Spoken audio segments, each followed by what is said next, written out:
కీర్తనలు 2వ కీర్తన. అన్యజనులు ఏల అల్లరి రేపుచున్నారు, జనములు ఏలా వ్యర్థమైన దానిని తలంచుచున్నవి.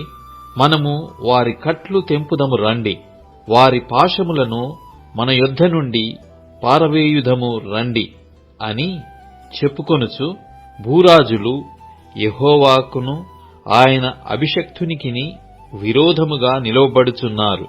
ఏలికలు ఏకీభవించి ఆలోచన చేయుచున్నారు. ఆకాశమందు ఆసీనుడగువాడు నవ్వుచున్నాడు. ప్రభువు వారిని చూచి అపహసించుచున్నాడు. ఆయన ఉగ్రుడై వారితో పలుకును, ప్రచండ కోపము చేత వారిని తల్లడింపచేయును. నేను నా పరిశుద్ధ పర్వతమైన సీయోను మీద నా రాజును ఆసీనునిగా చేసియున్నాను. కట్టడను నేను వివరించెదను.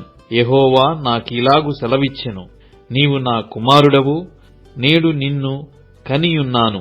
నన్ను అడుగుము, జనములను నీకు స్వాస్థ్యముగాను భూమిని దిగంతముల వరకు సొత్తుగాను ఇచ్చెదను.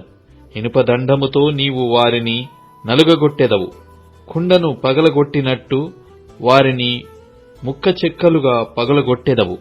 కాబట్టి రాజులారా వివేకులై యుండుడి, భూపతులారా బోధనొందుడి. భయభక్తులు కలిగి యెహోవాను సేవించుడి. గడగడ వణకుచు సంతోషించుడి. ఆయన కోపము త్వరగా రగులుకొనును. కుమారుని ముద్దు పెట్టుకొనుడి, లేని ఎడల ఆయన కోపించును. అప్పుడు మీరు త్రోవ తప్పి నశించెదరు. ఆయనను ఆశ్రయించు వారందరూ ధన్యులు.